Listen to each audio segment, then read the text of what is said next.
Dieu soit la gloire par son grand amour.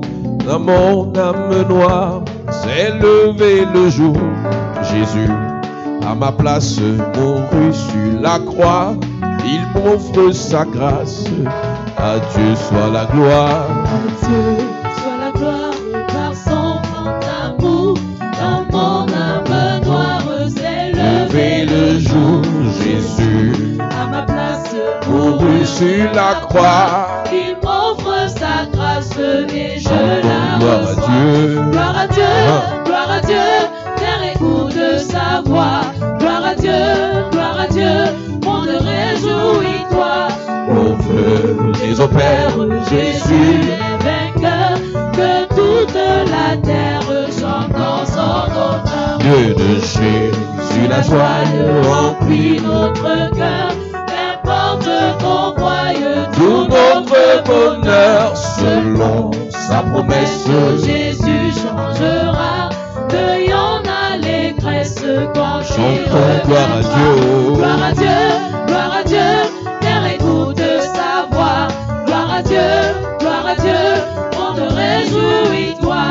Au feu des opères, Jésus est vainqueur, que toute la terre chante en son honneur. C'est mon histoire, C'est là mon chant. louez mon sauveur. À chaque instant, C'est mon histoire, c'est là mon chant. louez mon sauveur. À chaque instant, Je ne sais pas le jour, je verrai le roi. je sais qu'il nous dans sa sainte demeure. La lumière vaincra les ombres à cette heure. Ce sera la gloire pour moi. Ce sera la gloire pour moi. Ce sera la gloire pour moi. La lumière vaincra les ombres à cette heure. Ce sera la gloire pour moi.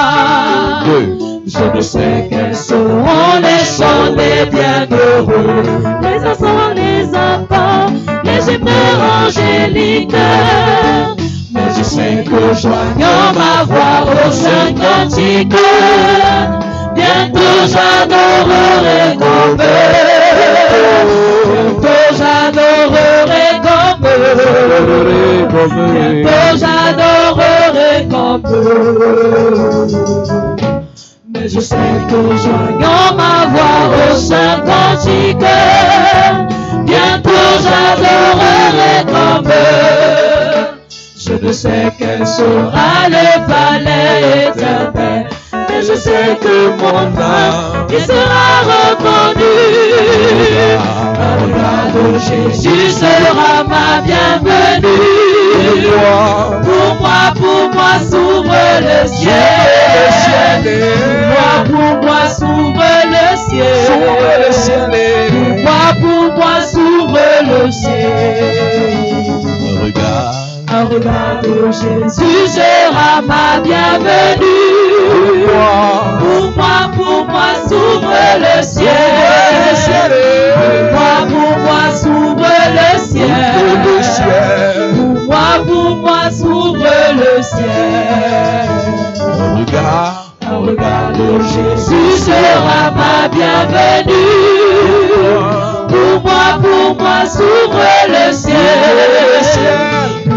Pour moi s'ouvre le ciel. Pour moi s'ouvre le ciel. Un regard de Jésus sera ma bienvenue. Pour moi s'ouvre le ciel. Pour moi s'ouvre le ciel. Pour moi s'ouvre le ciel. Un regard de Jésus sera ma bienvenue. Pour moi s'ouvre le ciel. Alléluia. ne peut pas commencer sans clôturer. La Bible dit que le Dieu qu'on sert, c'est le Dieu du départ, c'est le Dieu de l'arrivée. Dans la vie, et nous y reviendrons tout à l'heure, il y a toujours un cycle qui doit s'achever avant que notre cycle ne soit déclenché. Beaucoup de chrétiens qui aiment la prière, comme on l'a dit tout à l'heure, veulent simplement qu'on prie pour eux. Ils obtiennent ce qu'ils veulent, mais ils ne veulent pas s'arrêter et se poser la question s'ils sont prêts pour obtenir, pour gérer ce qu'ils veulent.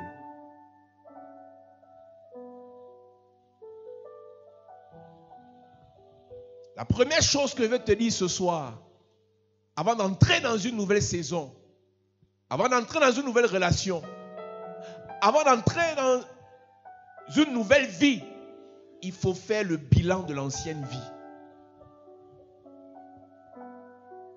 Beaucoup ont quitté un quartier pour un autre, une ville pour une autre, un travail pour un autre, une famille pour une autre, mais le quartier restait en eux. L'esprit du quartier restait en eux. Plusieurs quittent Mimboman. Ils vont habiter à Bastos. Mais l'esprit de Mimboman s'est déplacé avec eux. Plusieurs quittent des quartiers difficiles comme Commando. Ils vont habiter à Bali. Mais l'esprit de Commando se déplace avec eux. Plusieurs quittent l'Afrique pour aller à l'étranger. Mais l'esprit de l'Afrique se déplace avec eux. Plusieurs quittent leur famille pour aller dans une autre famille en mariage. Mais l'esprit de division, de mauvaises habitudes, d'impolitesse se déplace avec eux. Ils ne savent pas que quand tu changes d'endroit, tu changes de saison, tu changes de cycle, tu dois impérativement clôturer l'ancien cycle. Et pour ça, il faut faire le bilan. Beaucoup d'enfants de Dieu ne savent pas faire le bilan. Beaucoup d'enfants de Dieu ne savent pas s'arrêter pour faire le bilan. Et chaque bilan ne se dit pas, chaque bilan s'écrit. Il faut que pendant les jours-ci, tu sois capable de te regarder en face et d'écrire ton bilan. Qu'il soit positif ou négatif, il faut l'écrire.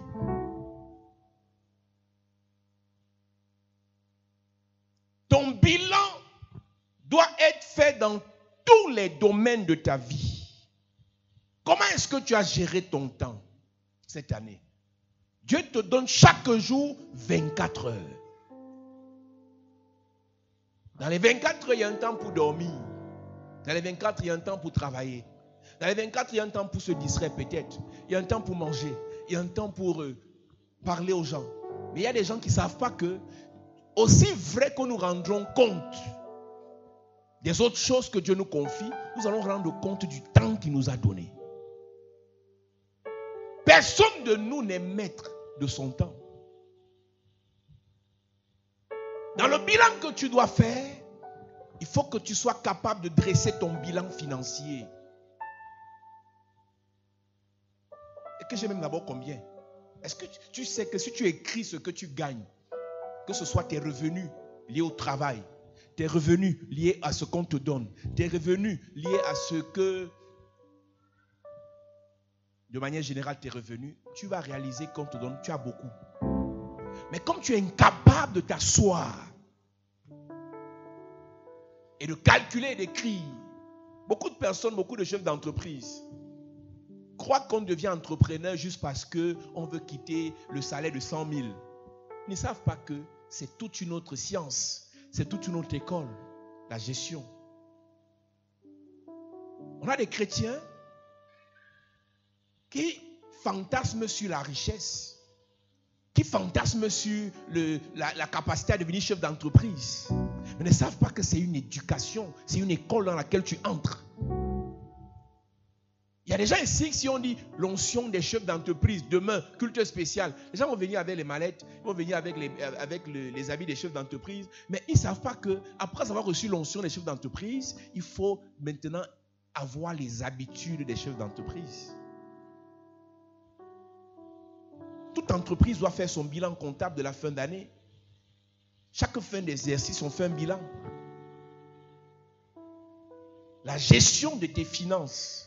J'avais dit un jour en enseignant les bâtisseurs, quand tu donnes l'argent à quelqu'un, c'est toi qui donnes l'argent pour aller à l'école, tu donnes l'argent pour manger, tu donnes l'argent pour payer sa maison, tu dois vérifier que cette personne gère bien. Sinon, si tu donnes l'argent à quelqu'un qui gaspille, tu participes à son péché et Dieu va te punir.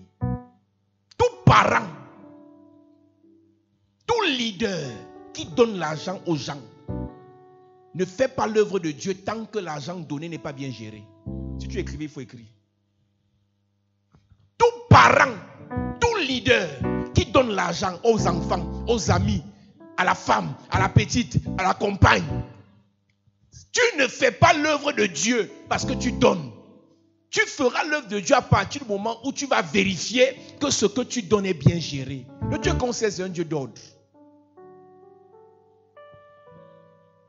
Quand tu donnes à quelqu'un à la fin du mois 100 000 et la première réaction de la personne, c'est que c'est tout, cette personne-là, soit elle va entrer dans les sectes, soit elle va devenir prostituée. Si tu es incapable de gérer 100 000, tu ne pourras pas gérer 1 million. Si tu es incapable de gérer 100 000, tu ne pourras pas gérer 1 million. Avant même de toucher les 100 000, tu trouves déjà que c'est trop peu. 1 million ne sera pas beaucoup. Et quand je te parlerai de la richesse, puisqu'on a déjà parlé ici les années précédentes, on n'est pas riche parce qu'on gagne beaucoup. Parce qu'une personne qui gagne beaucoup et qui dépense plus ne peut pas être riche. La richesse commence le jour où tu peux dépenser moins et gagner plus. Et ça passe par la gestion. Le niveau de vie ne doit pas être défini par ce qu'on gagne. Dès que tu gagnes 200 000, tu parles d'une maison de 120 000. Et tu veux montrer aux gens que tu es quelqu'un de valeur parce que ta maison brille. Mais tu n'es pas normal. L'Europe, l'Occident que vous copiez, ils ont plus de revenus que vous. Mais certains vivent dans les 9 mètres carrés. Comment tu viens de commencer le travail? Tu as 100 000 de salaire, 200 000 de salaire, mais tu vas aller habiter dans un appartement de 120 000. Qui t'a enseigné ça?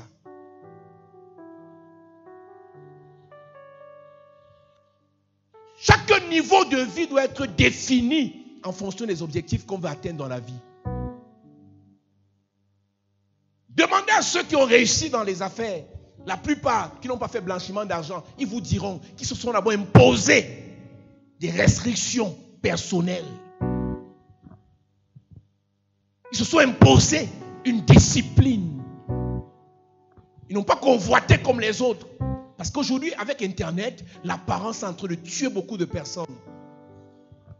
Si tu ne publies pas un statut aujourd'hui, si tu ne snaps pas là où tu es dans un bel endroit, si tu ne prouves pas que tu as un téléphone cher, tu n'es rien. C'est-à-dire, tu es en train d'être conduit à l'abattoir de ta vie par ce que les autres disent, parce que les autres vont voir. Mais toi-même, tu n'as pas un système de gestion de tes finances que tu t'es imposé. Tu peux gagner 500 000, mais comme tu es célibataire sans enfant, tu vis dans une chambre. Et les 500 000 là, tu épargnes ça pour construire ta maison.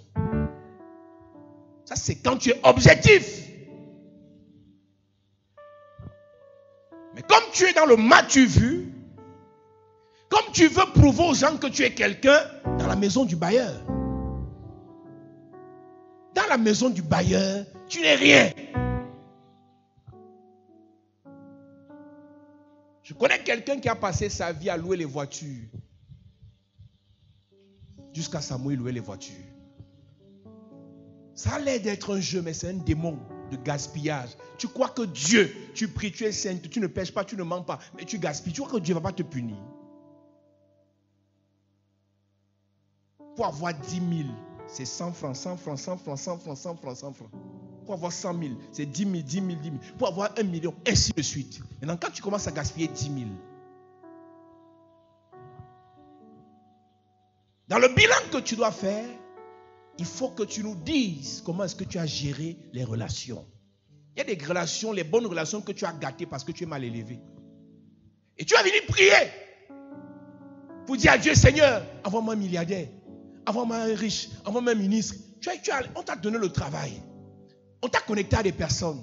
Je commençais avec une soeur un jour qui me disait, vous vous plaignez que je n'ai rien fait pour tel.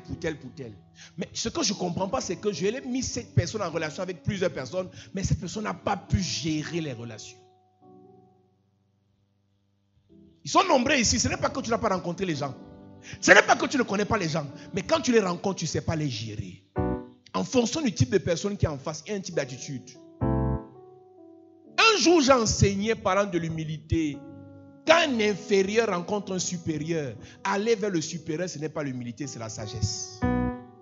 Demander à un supérieur, ce n'est pas l'humilité, c'est la bonne éducation. Mais il y a des gens qui sont tellement orgueilleux qui ne trouvent pas qu'ils peuvent se demander à un supérieur, ce n'est pas se rabaisser. On se rabaisse quand on est supérieur. On se rabaisse quand on dépasse quelqu'un financièrement. Donc si tu vas vers un oncle, vers un ex, vers un ami, demander, alors qu'il a plus d'argent que toi, tu n'es pas humble, tu es sage. Écrire à quelqu'un qui te dépasse, ce n'est pas l'humilité. Comment est-ce que tu as géré tes relations cette année?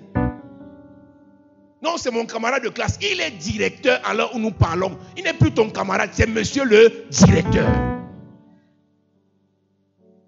Vous priez pour des choses résolues. Si vous adoptez certaines habitudes, mais tellement vous priez, l'orgueil monte. Tellement vous priez, le mépris monte. Je vous ai dit un jour, moi j'ai vu des hommes d'affaires milliardaires attendre dans la salle d'attente de ministre des Finances pendant une journée. On ne le reçoit plus, il vient demain. Mais toi qui es pauvre, on peut te faire attendre.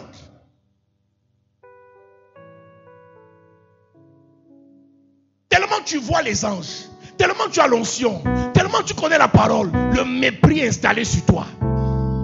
Et tellement Dieu t'a dit, tu es une étoile. Dieu t'a dit, tu as la gloire. Dieu t'a dit, ta vie va changer. Et pendant ce temps, tu ne fais que fantasmer sur ta prochaine gloire et tu vas te venger de ton oncle DG, de ton oncle ministre qui ne t'avait pas reçu. Tu ne vas jamais, je dis, Dieu ne va jamais t'élever parce que tu fantasmes sur l'élévation. Comment est-ce que tu as géré tes relations l'année qui précède et comment est-ce que tu vas les gérer l'année qui commence? Jésus avait plusieurs types de relations avec plusieurs types de personnes. Avec ses apôtres, il avait un type de relation. Il y avait les prières qu'il faisait avec eux. Il y avait un type de discours. Avec les pauvres qui venaient pour les miracles, il y avait un type de relation. Avec les femmes qui s'occupaient de lui, il y avait un type de relation. Avec les riches qui le suivaient, il y avait un type de relation. De toute façon, tu traites tes enfants, tu ne peux pas traiter ton patron. De toute façon, tu parles mal à ton mari, ce qui est encore grave. Parce qu'on a des femmes à l'église qui sont mal éduquées, impolies. C'est le même discours que tu dis, que tu as devant ton frère, ton petit frère, ta petite soeur, ton enfant, que tu tiens devant ton patron. Et demain, quand on va te licencier, tu vas dire qu'on te persécute. Et le pasteur va dire, à un moment, la photo de ton patron, je vais le tuer ici sur l'autel. Ton pasteur ne sait pas que tu es mal éduqué. Il y a une façon de répondre au patron. Un jour, je disais, ton patron peut entrer dans ton bureau sans toquer. Toi, entre dans son bureau sans toquer.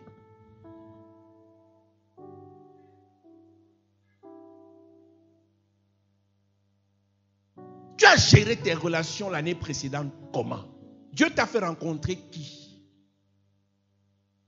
Combien de ceux que tu as rencontrés l'année qui précède sont restés actuellement dans ta vie? Ce qui me choque, c'est que les païens qui n'ont pas Dieu se lèvent un matin et ont objectif de rencontrer tel ministre. Ils se donnent les moyens. Mais nous, on a seulement le Saint-Esprit. Le Saint-Esprit, je n'ai que toi, Seigneur, je n'ai que toi. Je n'ai que toi, Seigneur, je n'ai que toi. Tout le monde me rejette parce que je suis dans les églises. On me rejette parce que je suis dans les prières. On me rejette parce que moi j'ai l'onction. Eux sont les satanistes. Un jour, Dieu va me venger. Mon ami, ta vie te dépasse déjà. Il faut rentrer au village.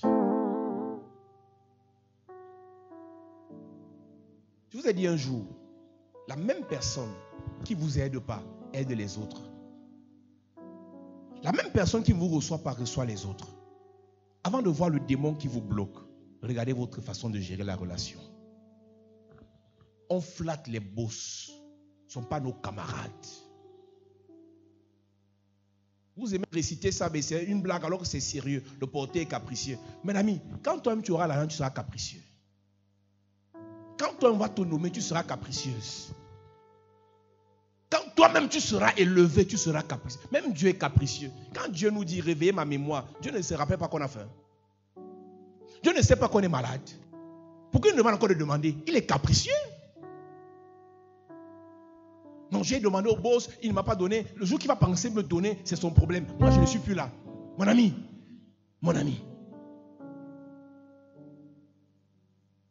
comment est-ce que cette année passée là, comment est-ce que tu as géré tes relations? Comment est-ce que dans l'année qui arrive, tu vas gérer les relations? Dans ton bilan, tu dois être capable de dire comment tu as géré tes émotions. Les émotions sont dans l'âme.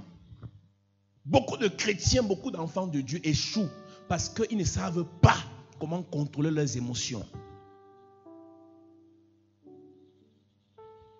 Il y a des actes qu'on pose par réflexion et non par émotion.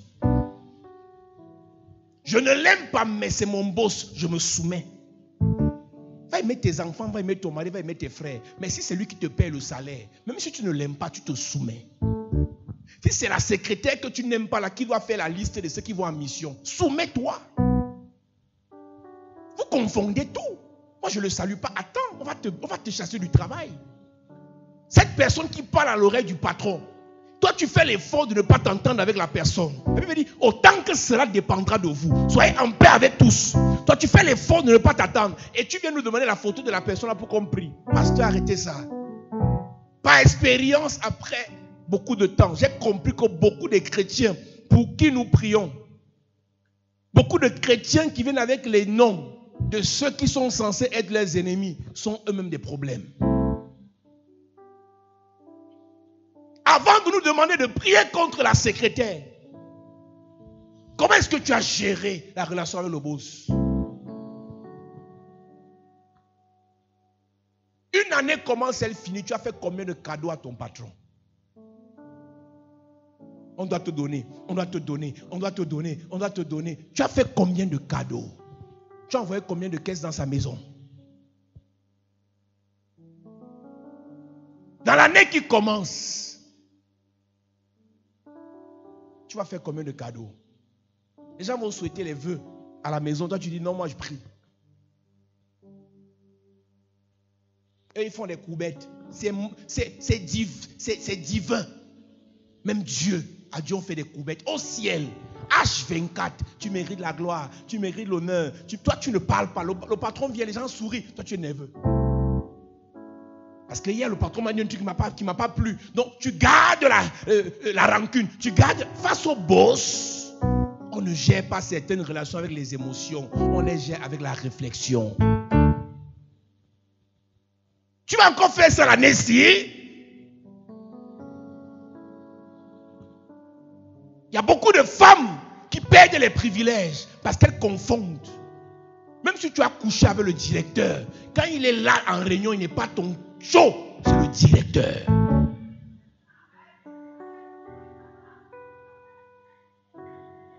Il te pose la question en réunion, comme vous avez couché hier. Tu fais 3 secondes pour répondre. On va t'affecter à tolérer. Et tu amèneras la photo à Papa Dubois. Comme d'habitude. Papa Dubois prie. Il va dire, Aloïs, viens. Gérard, viens. On va tuer le directeur ici. Mais tu n'as pas dit au pasteur que tu es mal éduqué. Quand on cherche la vie, regardez, je vous ai dit les blancs nous aiment pas. Mais quand le blanc veut ton argent, il sourit. Tu entres dans la boutique, tant que tu n'as pas fini ton argent, il n'arrête pas de sourire. Dès que tu sors de sa boutique, il ne rit plus. Mais toi, tu veux faire le commerce avec le visage pâle. Même si tu n'as pas mangé, souris à tes clients. Même si ton gars n'était pas confirmé qu'il va t'épouser, souris. Tes affaires de maison, de chambre, là, ça ne nous concerne pas. Souris pour vendre. commercial et tu veux nous faire avaler tes frustrations de maison. Et tu es choqué de voir que tu ne vends pas. Et tu dis que c'est la voisine qui a mis un fétiche devant mon comptoir. Le fétiche, c'est ton visage.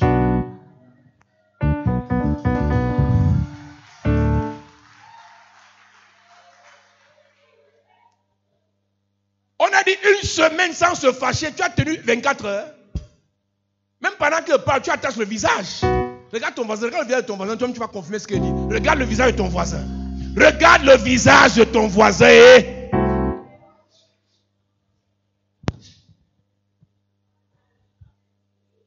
Mais je vous ai dit, serrer le visage, attacher le visage, ne fera pas plus de mal à ton ennemi.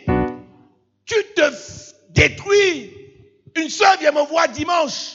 Papa, j'ai commencé à avoir certaines douleurs, certains problèmes, et j'ai soupçonné la ménopause. Après, j'ai soupçonné ceci. Après, je suis allé à l'hôpital, m'a envoyé chez le cardiologue, m'a envoyé ceci. Après, on a détecté que j'ai l'hypertension. Écoute-moi.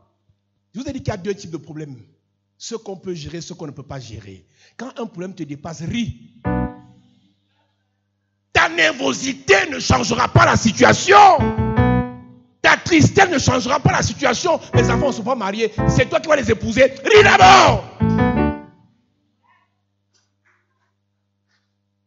Le gars m'a dit qu'il venait toquer le 22 novembre. Après, il l'a renvoyé au 21 décembre. Après, il l'a renvoyé au 12 janvier. Comme ça ne dépend pas de toi, ris d'abord. Tu vas tacher mon visage pour qu'il sache que je suis fâché. Mais ce gars s'en fout de toi. S'il ne veut pas toquer, il ne va pas toquer. Ta nervosité ne changera rien. À un moment donné, tu vas te réveiller, tu vas comprendre que tous les petites grimaces que tu fais là n'influencent pas quelqu'un. Ça ne va jamais enlever son argent de sa poche. Il te donnera quand il va vouloir. Mieux m'encore parler que de dire je ne parle pas. Il va savoir que je suis fâché. Il y a des hommes qui aiment même quand vous ne leur parlez pas. Il économise son argent.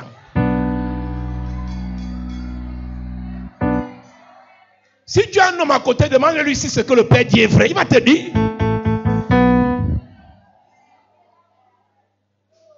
Tu as besoin de son argent. N'attache pas le visage. Souris, flatte-le. Caresse ses oreilles. Ah, ce n'est pas les messages des croisades de fin d'année. Hein. En fin d'année, c'est fire. Donc j'imagine qu'à Douala, le pasteur Raoul était prêt pour faire le fire ce soir.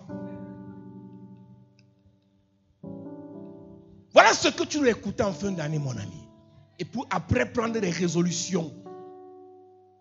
La vie, c'est le film, mes amis. Je veux ton argent, je souris avec toi. Je veux que tu nommes mon enfant, je ris avec toi. Non, c'est un oncle sorcier. Si c'est lui qui met les gens à l'ENAM, souris. Quand l'Éternel approuve les voies d'un homme, il dispose en sa faveur même ses ennemis. Yes. Si tu dépends de l'argent de quelqu'un, du décret de quelqu'un, flatte-le. Sois nerveux avec ton enfant parce qu'il veut la payer. Mais ton boss, tu ne peux pas être nerveux avec lui. Donc ne confonds pas quand tu dois réagir avec émotion et quand tu dois réagir avec réflexion.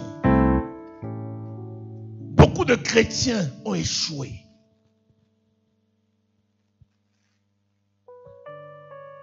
Les blancs rient avec vous parce qu'ils veulent vos richesses. Ils ne vous aiment pas.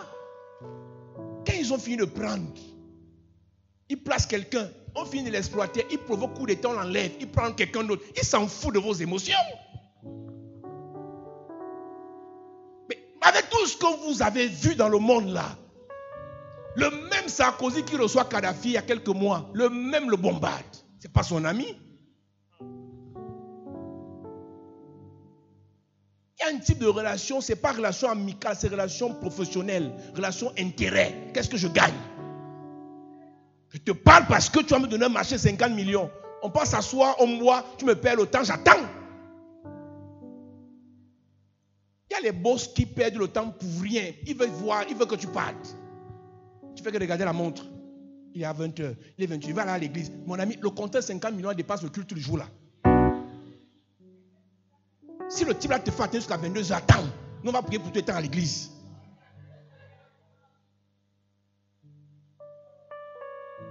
Comment est-ce que tu as géré tes émotions cette année? Les gens ont les hypertensions ici parce qu'ils s'augmentent la nervosité. Ils s'augmentent la tristesse. Si le type là est mort, il est mort. Si l'enfant est mort, il est mort. Si c'est passé, c'est passé. On se bat pour la suite. Tu as eu combien de déceptions amoureuses cette année? Combien de gars t'ont barré?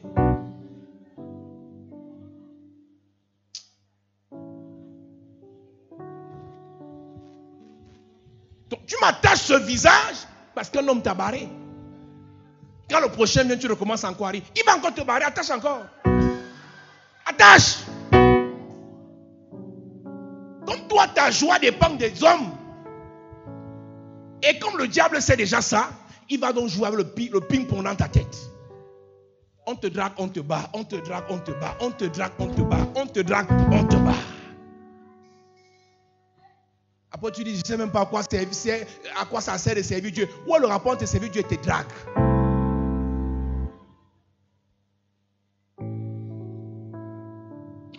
Donc tu crois que tu sers Dieu parce que tu es dans les bonnes relations? Tu sers Dieu parce que c'est un devoir. Avec ou sans mariage, tu dois servir Dieu. Avec ou sans argent, tu dois servir Dieu. Avec ou sans voyage, tu dois servir Dieu. Avec ou sans tout ce que tu veux là, tu dois servir Dieu. Amen. L'apôtre Paul dit, si je prêche l'évangile, ce n'est pas pour moi un sujet de gloire, mais parce que la nécessité m'en est imposée. Et malheur à moi si je ne le fais pas de bon cœur. Yes. Dès que le gars te bat, tu ne viens pas à l'église. Et ça va te faire deux problèmes. Non seulement il t'a barré, et Dieu va aussi te barrer.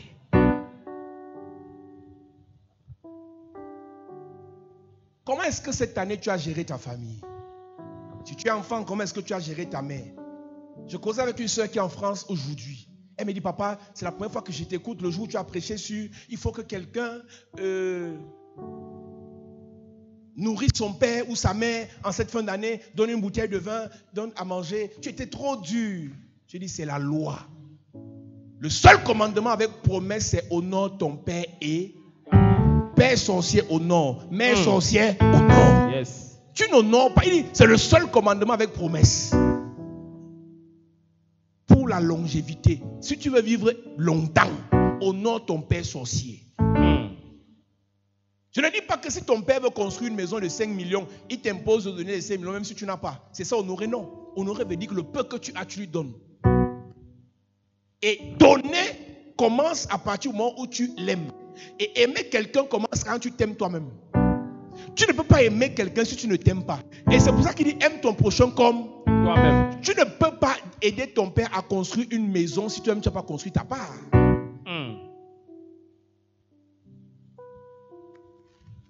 Comment est-ce que tu as géré tes parents cette année?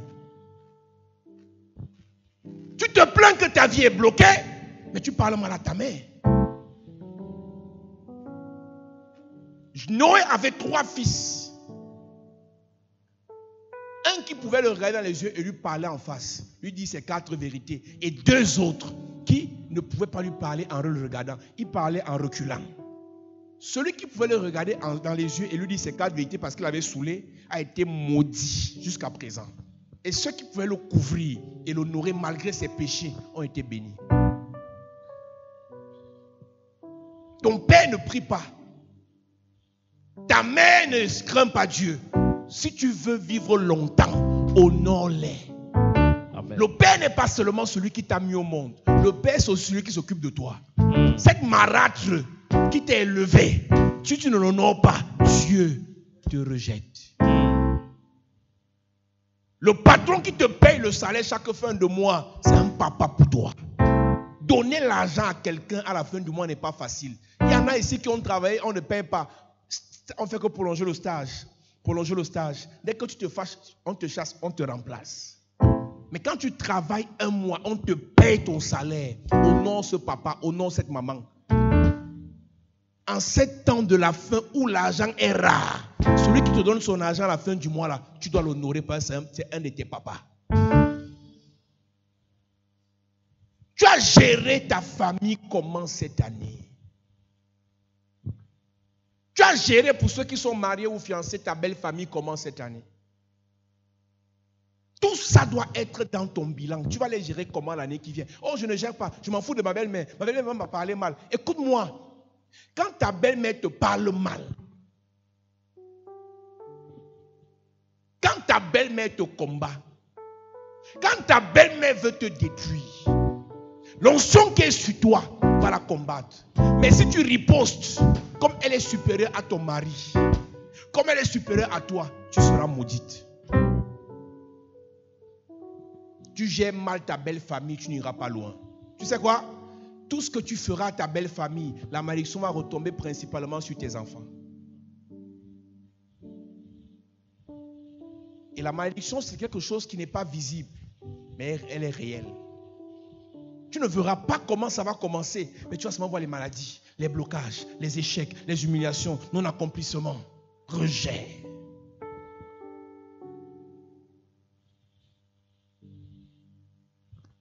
Tu as accordé quelle place à ta famille cette année?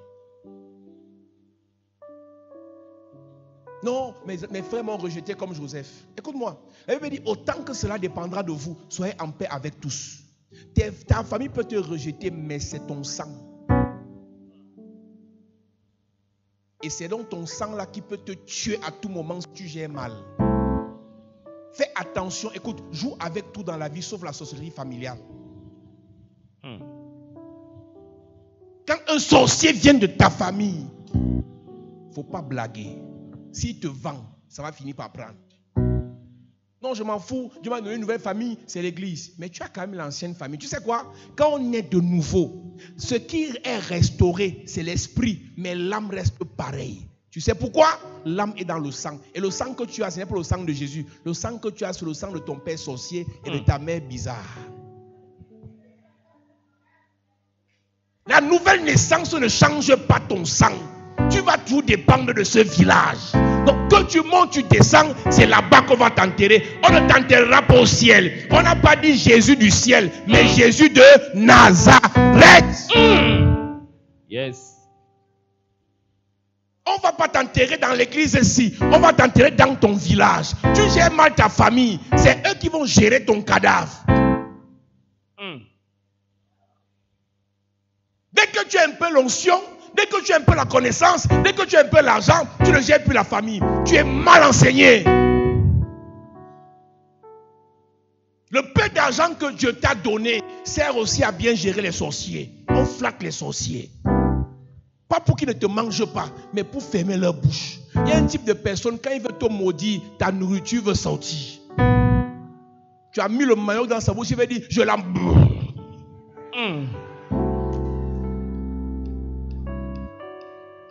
C'est pour ça que les satanistes nourrissent tout le monde. Il arrive au village, il vous nourrit. Mangez, l'on voit. Je dis qu'on ne les nourrit pas parce qu'on a peur d'eux. On les nourrit parce qu'on est sage. Yes. Tu as géré ta famille, ta racine familiale comment cette année? Tu as géré ta belle famille comment cette année? Le 8 mars, tu as donné le pain à ta belle-mère. L'année prochaine, tu vas encore faire pareil. J'avais dit un jour, pour cette fille qui se plaigne, que je ne comprends pas ma belle-mère. C'est comme si elle est mariée à mon gars. Ce n'est pas comme si c'est ça.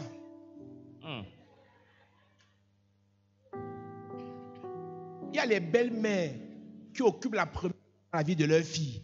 Parce que, de leur fils, depuis la naissance. Et c'est un enfant maladif, toujours proche de sa mère. Elle s'occupait de lui. Quand leur père les a abandonnés, elle était toujours là.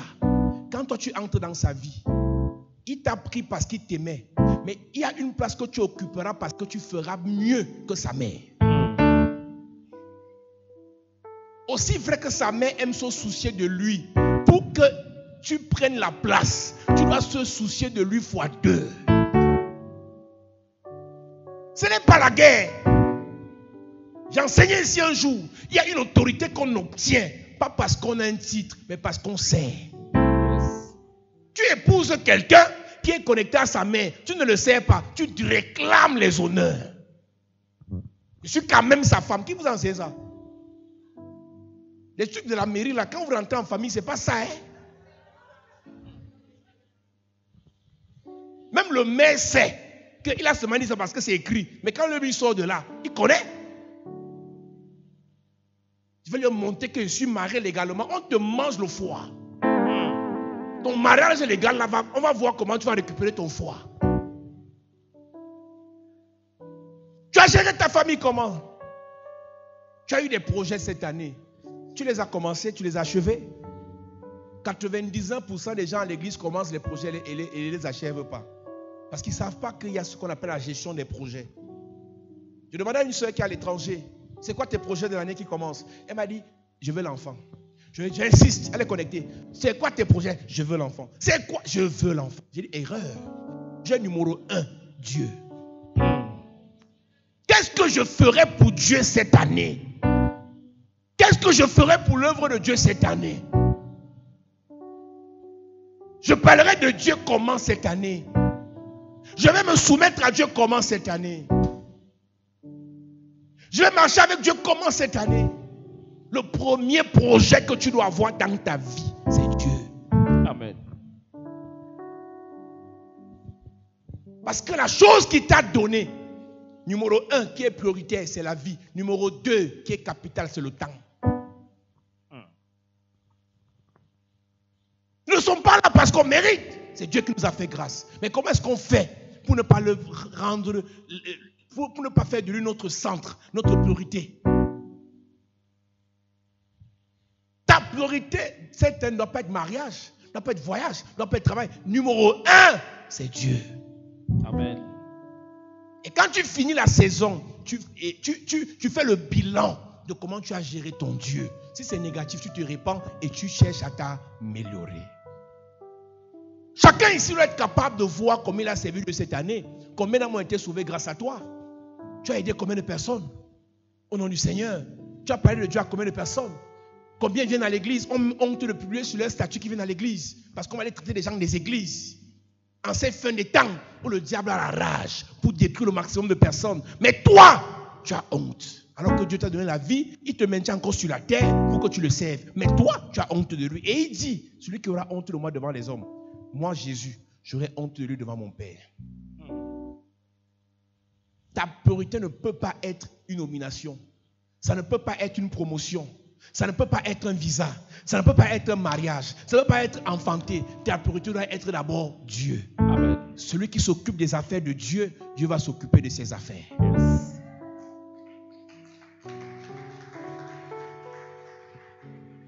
Numéro 2, écoute-moi très bien. Quand tu as fait de Dieu ta première priorité, ta deuxième priorité doit être toi. Je vous ai dit tout à l'heure, aime ton prochain comme toi-même. Beaucoup sont haineux, jaloux, critiqueurs, saboteurs, insulteurs sur les réseaux. Pas parce qu'ils veulent, ils n'arrivent pas à s'aimer eux-mêmes. Tu prends plus de temps à parler mal des taux, à parler mal du président, à parler mal de quelqu'un sur Internet. Pas parce que tu veux, c'est que tu n'arrives pas à t'aimer. Parce que quand tu aimes quelqu'un, tu prends plus de temps à se concentrer sur la personne. Tu n'as même pas le temps pour parler de toi, mais tu as plus de temps pour parler de ton ennemi. Parce qu'en fait, tu ne t'aimes pas. Si tu t'aimais, tu allais prendre plus de temps sur ta vie. Et quand tu fais de toi ta première priorité, numéro 1, tu te bats pour améliorer ta façon d'être, ta façon de parler, ta façon de concevoir la vie, ta façon de penser. Ta priorité numéro 1 sur toi, ce n'est pas chercher l'argent, c'est chercher à être quelqu'un de valeur. Parce que tu peux avoir l'argent, mais tu n'as pas de valeur. Si c'est argent à tout prix, à tous les prix, tu entres dans la vie heureux, mourir jeune, tu vas chercher le porte-monnaie magique, tu entres dans une loge, tu auras l'argent. Mais quand tu fais de ta priorité numéro 1 de ta vie, le changement de ta façon de penser, le changement de ta façon de parler, le changement de ta façon de te comporter, à partir de là, tu comprends que la vie n'est pas d'abord matérielle, elle est d'abord spirituelle. Il y a des gens qui ont fait 1 an, ils n'ont pas d'évolution spirituelle et ça ne les dérange pas. Tu peux avoir 5 millions de plus dans ton compte, mais ta vie spirituelle est à quel niveau? Ta gestion des émotions, c'est comment? La gestion de ta pensée, de tes sentiments, de ton caractère. Il y a des choses que Dieu amènera dans ta vie physiquement, financièrement, quand certaines choses seront établies dans ta vie émotionnellement. Je vous ai dit ici un jour, il y a des gens à qui l'argent a fait beaucoup de mal. Quand ils ont reçu l'argent, ils sont devenus fous. Beaucoup qui étaient sérieux sont en prison aujourd'hui parce qu'ils ont touché l'argent. L'argent rend bête quand tu n'es pas préparé. La gloire rend bête quand tu n'es pas équipé. Tu n'es pas bien préparé, ça va, tu vas toucher ça, tu deviens fou. Combien parmi vous peuvent rester fidèles à Dieu malgré le fait qu'il gère 2 milliards? Combien parmi vous peuvent rester fidèles à Dieu malgré le fait qu'il côtoie les milliardaires?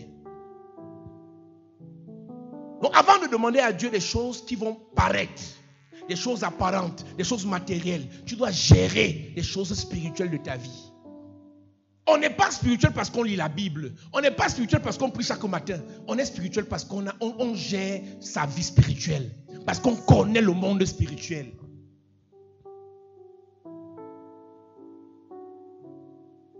Quand tu fais priorité numéro 1, Dieu. Priorité numéro 2, toi. Les autres choses peuvent venir. La famille, les enfants, les frères, les sœurs, les amis après. Les relations, le travail. Il y a des gens qui n'ont pas de priorité. Ils ne savent pas ce qu'ils mettent en avant. Et ça fait en sorte qu'ils pleurent de la même façon en fonction de ce qui est en face. Ce n'est pas normal. Ce n'est pas normal. Si la priorité numéro 1 de ta vie, après Dieu, c'est toi-même, il faut que tu mettes plus de temps sur toi que de mettre ce temps sur les autres. Ça là, c'est être honnête. Demain, tu vas te plaindre. Oh, j'ai donné toute ma vie à ce gars. Après, il m'a jeté 1 gars, 2 gars, 3 gars. Qui t'a envoyé? Qui t'a envoyé donner toute ta vie à ce gars? Qui a prêché ça? Le seul qui est mort pour nous s'appelle Jésus. Tu t'appelles Jésus? Qui t'avait dit d'aller donner ta vie à ce garçon?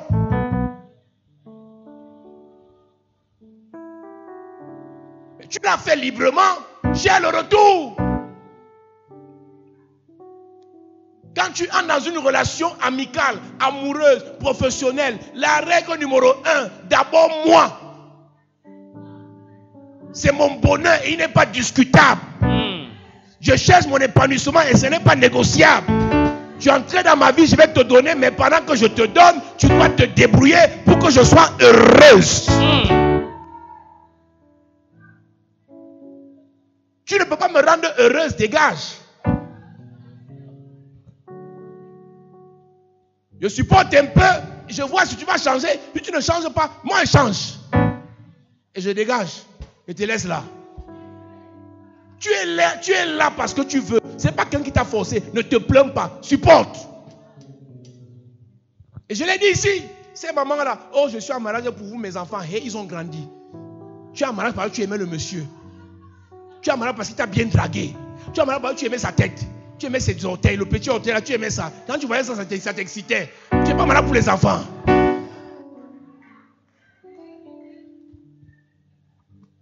Il faut arrêter de casser la tête à vos enfants. Si tu veux être heureuse et que là où tu es, tu n'es pas heureuse, soit tu supportes, soit tu dégages. Là, les mamans comme ça, elles sont frustrées et elles mettent ça sur leurs enfants. Va parler à ton mari. Dis-lui, monsieur, à mon âge, je ne mérite plus que tu me traites comme ça. Tu me tapes devant les enfants comment? Parle-lui. Oh, mes enfants, c'est à cause de vous qu'on me tape encore. Ils sont quoi dedans?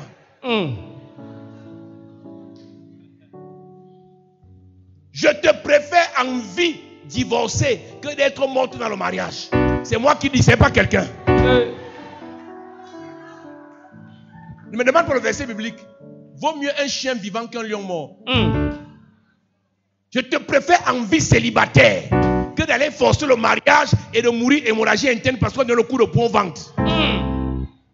Cher papa, ta fille a un mariage et on la tape. Va la chercher. C'est ça. Quand le type là va la tuer, il va se remarier. Je n'ai pas dit que c'est un verset, c'est Paul Zan qui dit. Et j'assume. Quand il va rencontrer, je vais lui dire, Père, tu es au ciel là-bas, tu ne connais pas nos trucs sur la terre. Tu ne sais pas que l'apôtre Paul avait des moments où il disait, ce n'est pas Dieu qui dit, mais c'est moi Paul qui dit. en tant qu'appelé, en tant qu'apôtre, je dis et j'assume. Si ça ne donne pas, tu dégages. La vie est plus précieuse que le mariage. La vie est plus précieuse que l'argent. C'est pour l'argent de quoi qu'on te tape comme ça, madame. Même 7 millions t'a tapé. Regarde ta tête.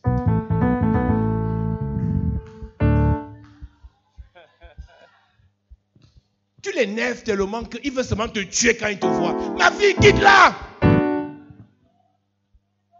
Même si tu rentres sur le lit en étage, vaut mieux dormir sur le lit en étage et être en vie que d'être enterré. Parce que quand il va te tuer, il va te faire un grand deuil. Il va t'offrir un cercueil de 4 millions.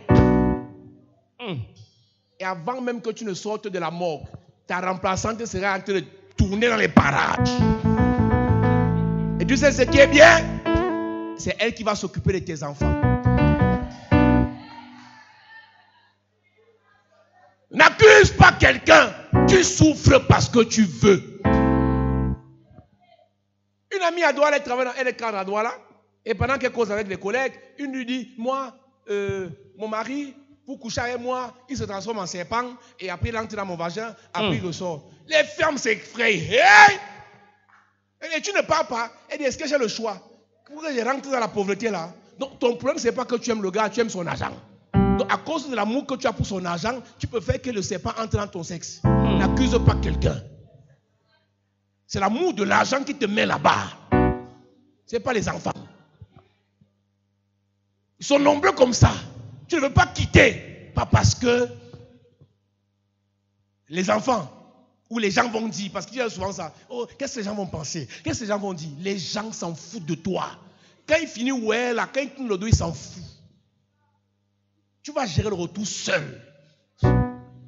Ma fille supporte. Même moi, je supportais. Ce n'est pas la même chose. Le coup de poing que le gars là lui donne, ce n'est pas comme ton mari te donnait. Laisse ça. Laisse ça. Si moi je donne le coup de poing, le gars nous te donne, ce n'est pas la même chose. Tu supportes selon tes capacités. Si tu es à bout, quitte-la étant vivante.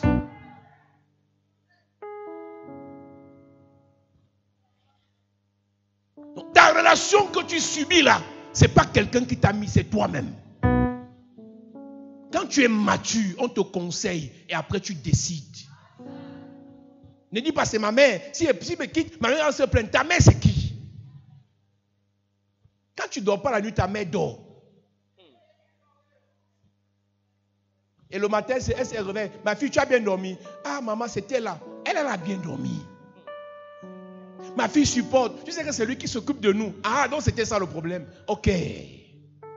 Donc moi, je suis la victime de la famille. Je suis le sacrifice expiatoire de la famille. Donc je ne vais pas me livrer pour qu'on s'occupe de vous. Mes amis, faites attention. Tu ne peux pas t'aimer. Tu ne peux pas aimer les autres. Commence par t'aimer. Et tu pourras aimer les autres. Amen. Tu as géré ton année comment?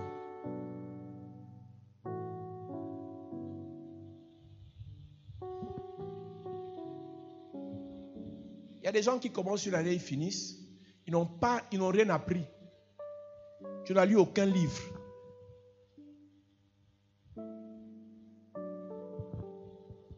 La gestion des connaissances. Il dit, mon peuple périt. Faute de connaissances. Tu es ce que tu connais. Tu n'auras pas ce que tu ne connais pas. J'ai souvent dit, quand tu fréquentes, tu arrives en première. Et la récitation, c'est un nombre élevé au carré ne peut pas être négatif. Et quand tu arrives en terminale, on te dit qu'il y a I au carré qui est égal à -1. Donc, ce que tu ne connais pas ne veut pas dire que ça n'existe pas. Donc, il y a des morts qui arrivent dans la vie de certaines personnes parce qu'ils ont refusé d'apprendre. Et tu vas les écouter, les pentecôtistes là. Non, pourquoi ils parlent de ça à l'église? L'église c'est répentez-vous. Hé, calme-toi. Tu fais ça parce que ton pasteur ne connaît rien. Écoutez-moi bien. L'Afrique n'a pas d'autre choix que de redéfinir le style d'évangile qu'on prêche. L'évangile qu'ils nous ont apporté encourage et favorise la pauvreté. Si ça reste comme ils prêchent là, on va demeurer pauvre. dans la Bible, il y a des bons enseignements pour développer les finances, pour développer le caractère. Mais ils ont choisi les enseignements de faiblesse, de distraction, des pleurs, de le ciel. Et c'est ça qui fait en sorte que malgré le fait qu'on prie, on jeûne, on est misérable. L'évangile tel que prêché doit être changé. Je n'ai pas dit qu'on change la Bible, mais on doit changer la façon de prêcher la Bible ici. Tu ne peux pas être pauvre et tu es hypocrite et tu dis, moi je m'en fous. Tu es pauvre et tu souffres, tu t'en fous comment? Tu n'es pas heureuse dans ta pauvreté, tu t'en fous? Parce qu'on te dit, ne vous inquiétez pas du lendemain, le lendemain prendra soin de lui-même. Tu ne le programmes pas, tu vas échouer. C'est écrit dans la Bible, ne pas s'inquiéter du lendemain. Mais c'est aussi écrit dans la Bible que quelqu'un avait reçu les talents, il allait enterrer. D'autres sont allés multiplier. Et celui qui est enterré a dit, mon beau, c'est quelqu'un qui a le bon cœur, il va m'aider comme Dieu, je vais seulement prier et ça va changer. C'était quoi la suite? Vous ne faites pas attention dans cette saison-ci. La Bible-ci va vous tuer. C'est la Bible-ci qui va détruire vos vies et vous allez accuser les pasteurs. Oh, les faux pasteurs nous ont escroqués. Ils nous ont demandé l'argent. Ce n'est pas pasteur. Tu es comme ça. Et j'ai toujours dit, le pasteur qui vous escroque là, même si c'est 1 milliard, même lui-même ça va finir. Tu n'es pas comme ça parce qu'on t'a escroqué. Tu es comme ça parce que tu ne connais pas. Vous connaîtrez la vérité. La vérité vous s'affranchira. Tu as géré tes connaissances comment cette année? Et tu gères ça comment l'année qui arrive? Non, je connais seulement à une époque à l'église, on avait une soeur, elle était adoratrice, elle chantait. Un jour, je lui dis, tu vas enseigner. Elle m'a dit, papa, je connais seulement chanter, je ne prêche pas. Je dis que chanter là, c'est hier ou demain. Aujourd'hui, tu vas prêcher. Elle m'a dit, je ne peux pas, je ne connais pas. Donc, elle a refusé d'apprendre. On a comme ça à l'église. Et j'avais enseigné un jour sur les affaires. Ne lancez pas des business dans les domaines que vous ne connaissez pas. Faites un minimum de temps pour apprendre. Non, ça marche dans le garage. Je vais ouvrir le garage, je mets un garagiste. Il va te frapper. Tu ne connais pas l'esthétique. Tu ouvres un centre d'esthétique et tu mets les esthéticiennes, les coiffeuses. Elles vont travailler pour toi 3 mois. Les 3 autres mois, elles détournent les clients et partent. Tu peux avoir l'argent, mais ce domaine dans lequel tu vas investir, si tu ne connais pas, tu vas échouer.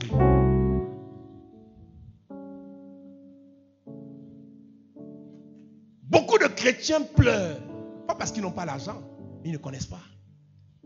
Donc tu es ce que tu connais. Tu n'auras jamais ce que tu ne connais pas. Il y a tellement de choses que Dieu veut faire dans ta vie, au travers de ta vie. Mais comme tu ne connais pas, tu péris. Il dit quoi? Mon peuple périt faute de connaissance. Numéro 1. Après il dit, puisque vous avez rejeté la connaissance. Donc ta façon d'être là, tu ne veux pas apprendre, tu ne veux pas évoluer, tu es focalisé sur ta façon de faire, ta façon de prier. Ce que tu fais là, ça va te tuer.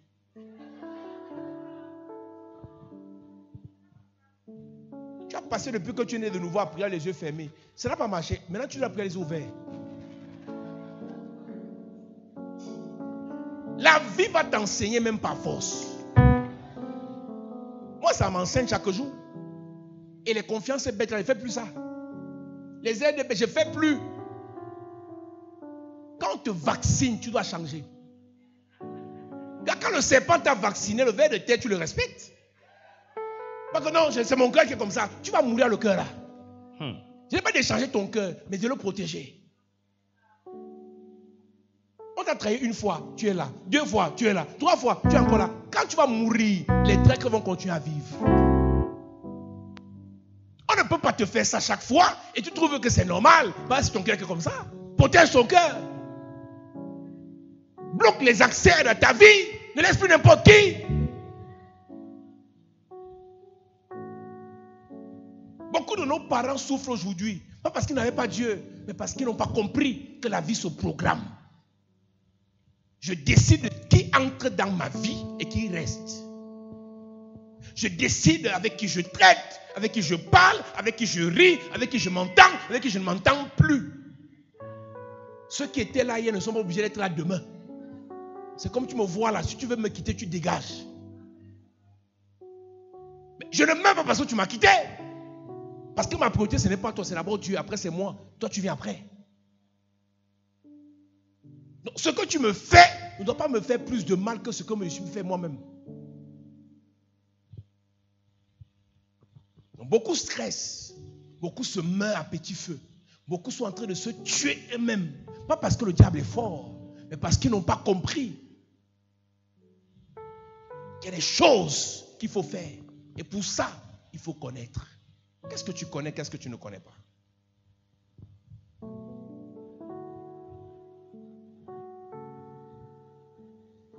Comment est-ce que tu as appris, et je finis avec ça, à gérer les crises, à gérer les imprévus? S'il arrivait maintenant que tu perdais ton travail, tu as pensé à ça? Il y a des gens qui vivent comme les sorciers. J'ai 2 millions de salaire, je m'en fous, je m'en fous. Et tu peux perdre le travail là. La seule voiture que tu as, tu dors. Pendant que tu dors, le chauffeur ou le gardien prend les clés. Boss, je vais seulement nettoyer dedans. Le démon de son village le réclame. Donc voilà qui a démarré la voiture. Et pendant qu'il démarre, il met le truc, il part cogner le mur. Bam! Voiture finie. Tu gères ça comment? Il y a des gens qui vivent comme s'ils n'auront pas de problème. Ils n'y pensent pas. Si tu perds ton père maintenant, tu gères ça comment? Tu n'as rien en banque. Même pour mettre le corps à la morgue. On va mettre ça en prière. En prière? Pendant qu'on parle si, comme il y a les frères qui disent qu'ils veulent se marier là.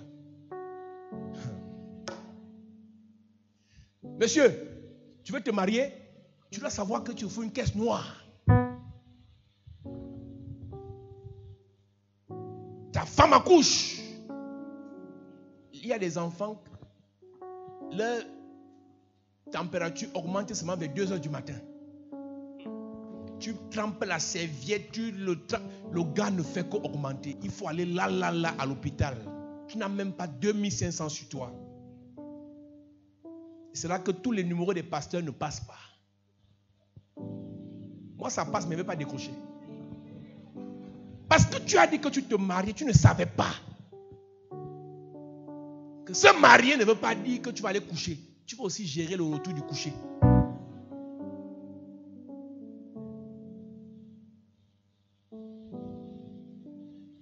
S'il arrivait que tu perdais ton travail, tu gères ça comment?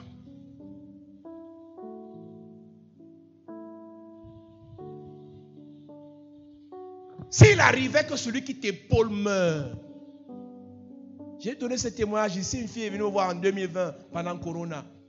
Elle pleure, la mauve sort. C'est quoi ma fille? Et je suis servante dans une église de la place. Je parle en langue comme les anges.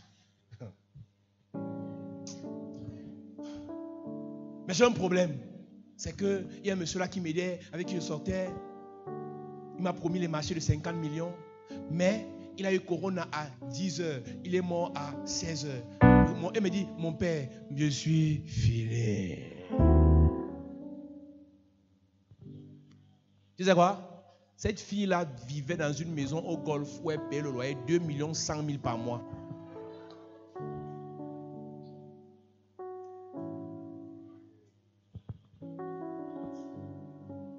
Il y a les sorciers à l'église.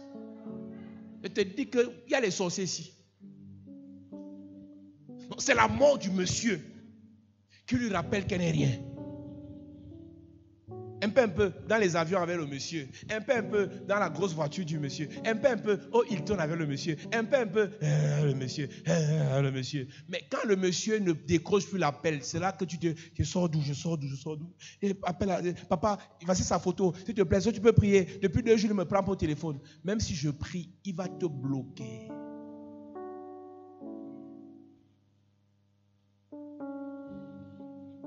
Est-ce que tu t'es préparé à gérer les crises? S'il arrivait là maintenant, que les privilèges que tu as de la vie là, tu les perds, tu vas mourir d'AVC? Si tu perdais ton père, quelqu'un m'a dit un jour, si ma mère meurt, je meurs. Meurs, on va t'enterrer avec ta mère. La mort et la vie font partie de la vie. Les hauts et les bas font partie de la vie. La richesse et la pauvreté font partie de la vie. Les difficultés, les obstacles et les opportunités font partie de la vie. Tu dois être capable de bien gérer les bonnes choses et de bien gérer les mauvaises choses. Si ceux que tu aimes là te trahissent, tu fais comment? Si ceux à qui tu as tout donné te font du mal, tu fais comment? Il faut y penser. Si ceux sur qui tu comptes te laissent tomber, tu fais comment? Il faut y penser. Oui, il fait comment là? Un jour, on a vu à l'église un ancien ministre centrafricain. On a fait la quête pour lui à l'église parce qu'il y a eu la guerre dans son pays et le gars s'est retrouvé réfugié au Cameroun. De milliardaires à réfugiés. Certains font l'AVC. Il faut y penser. Pendant que tu fais du mal aux gens et que tu as beaucoup d'argent, tu es dans la gloire, tu refuses tout à tout le monde, tu n'aides personne. Le jour où tu n'auras plus, tu vas faire comment? Il faut y penser. Beaucoup de ceux qui sont méchants aujourd'hui, qui n'aident personne dans la famille, qui ne positionnent personne, oublient qu'un jour on va les révoquer de leur fonction. Ils vont aller en retraite. Il faut qu'ils y pensent. Le Dieu qui t'a béni peut bénir quelqu'un d'autre qui met à ta place. Comment tu gères? Et ce que je ne comprends pas avec les gens que Dieu a élevés, c'est qu'ils oublient parfois que c'est comme il les a élevés, que quelqu'un d'autre avait aussi été élevé avant eux. Et la personne qui a été élevée avant eux est partie. Ils oublient qu'ils peuvent partir. Les argents qui entrent facilement là, il y a une heure où ça n'entre plus. Les dragueurs, un peu dragueurs, un peu farotage, un peu les aides. Il y a un temps pour la manne, il y a un temps où il faut se battre. Quand tu te lèves le matin, est-ce que tu sais que le ciel peut se fermer pendant un temps? Comment tu vas faire? Voici l'année qui commence. Tu la commences comment spirituellement? C'est quoi tes bases spirituelles? C'est quoi tes objectifs spirituels? Qu'est-ce que tu veux faire de ton année? Spirituellement, c'est la base. Tu veux une vie spirituelle solide ou bien tu veux une spirituelle de hasard? Ce qui vient, vient. Ce qui arrive, arrive. Ce qu'on me donne, je prends. Hein? Ou bien tu vas faire comme la Bible dit, depuis le temps de Jean-Baptiste jusqu'à ce jour, le royaume des cieux est forcé. Ce sont les violents qui s'en emparent. Tu te donneras les moyens à la traverser pour réussir dans l'année qui arrive, ou bien tu dis, ah, c'est Dieu qui est fort. S'il veut me bénir, il me bénit. Erreur. Il y a des choses qui viendront dans ta vie parce que tu les exiges. Quand tu entends on dit by fire là.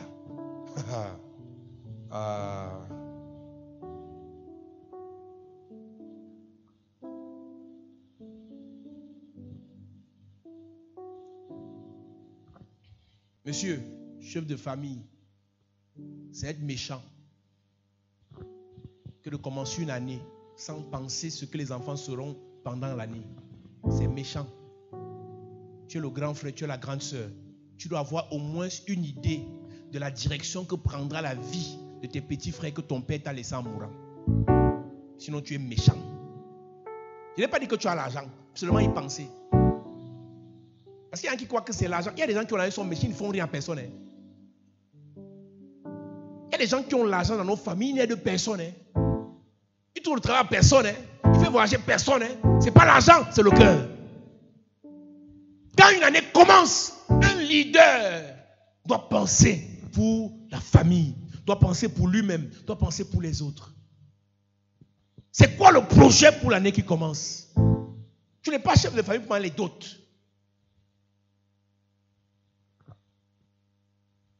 Tu n'es pas chef de famille pour exiger le respect des petits frères. Tu es chef de famille pour encadrer, pour réagir en cas de problème. Tu sais pourquoi David a réussi dans la royauté? Parce que David, en brousse, a compris comment ça fonctionne la royauté. Servir les brebis, protéger les brebis, conduire les brebis, encadrer les brebis, enseigner les brebis. Une fois roi, il n'a pas échoué.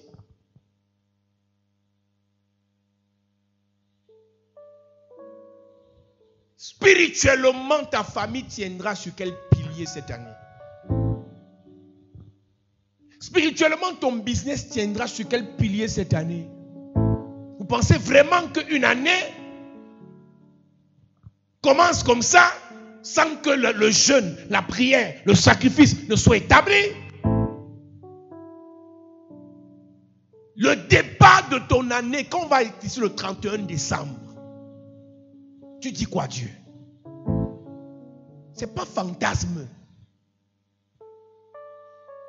Je m'adresse aux hommes, aux femmes spirituelles. Tu veux quoi pour ton année? Personnellement, c'est l'année de ton mariage?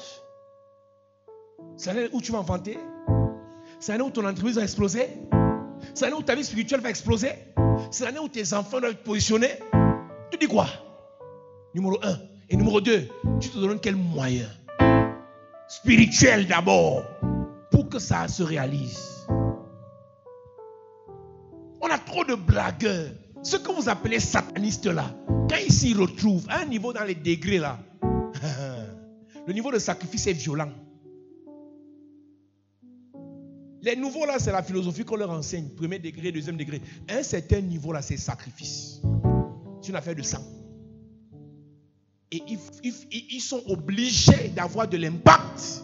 Parce que à un certain niveau de responsabilité, il faut être le plus grand sacrificateur. Si tu veux que ta famille explose, mariage, gloire, élévation, si c'est toi que Dieu a mis devant, tu dois sacrifier plus que les autres. Tu dois te sacrifier plus que les autres. On a beaucoup de chrétiens, on a beaucoup d'enfants de Dieu, on a beaucoup de fils de Dieu qui vivent comme les aventuriers. Il y a des gens qui meurent dans vos familles. Dieu va vous demander les comptes. Parce que c'est vous qui devez leur prêcher Jésus. C'est vous qui devez les aider. C'est vous qui devez les soutenir. Vous ne l'avez pas fait parce que spirituellement vous êtes vide.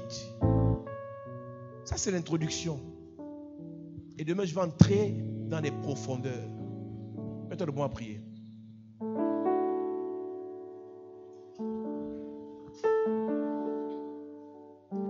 Alléluia.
Jésus ce soir.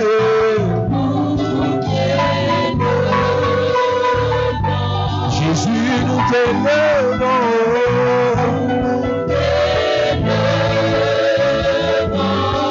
Jésus, nous t'élevons.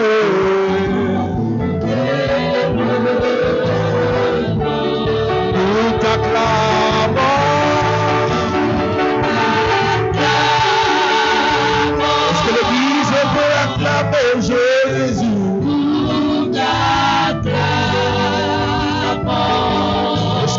Acclamer le roi des rois, le tout-puissant.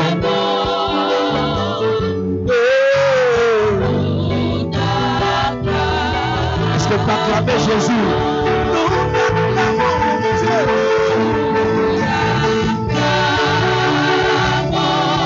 Jésus, nous t'acclamons.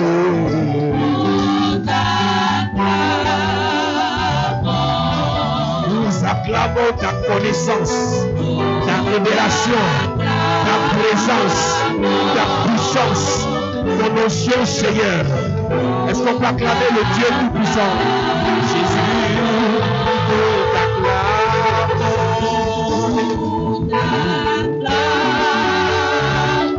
Jésus, nous t'acclamons. Jésus, nous t'acclamons.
Alléluia. Oh.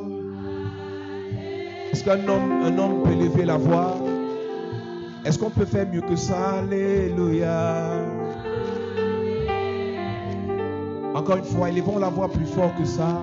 Chantons Alléluia.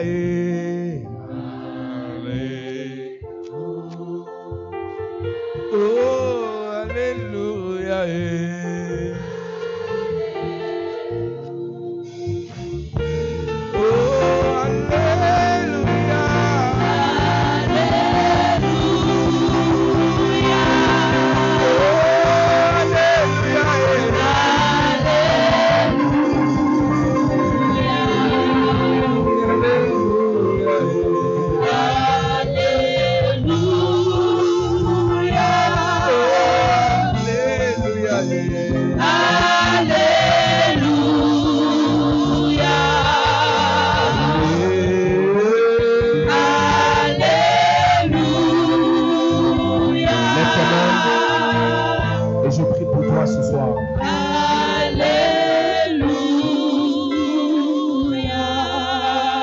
Pour toi ce soir, que le Dieu de toute grâce te bénisse. Amen. Alors que nous clôturons une saison pour ouvrir une autre, que ta façon de parler, de penser, d'organiser, de réfléchir change. Amen. Que le Seigneur te fasse du bien. Amen. Que ce à quoi tu aspires soit proportionnel à ce que tu fais. Amen. Tu changes ta façon de faire, tes résultats vont changer. Amen. Tu changes ta façon de parler, tes aptitudes et tes capacités vont changer. Amen. Que le Seigneur te fasse du bien en cette saison. Amen. Que le Seigneur te bénisse. Amen. Au nom de Jésus-Christ. Amen. Est-ce qu'on peut acclamer Jésus en s'asseyant?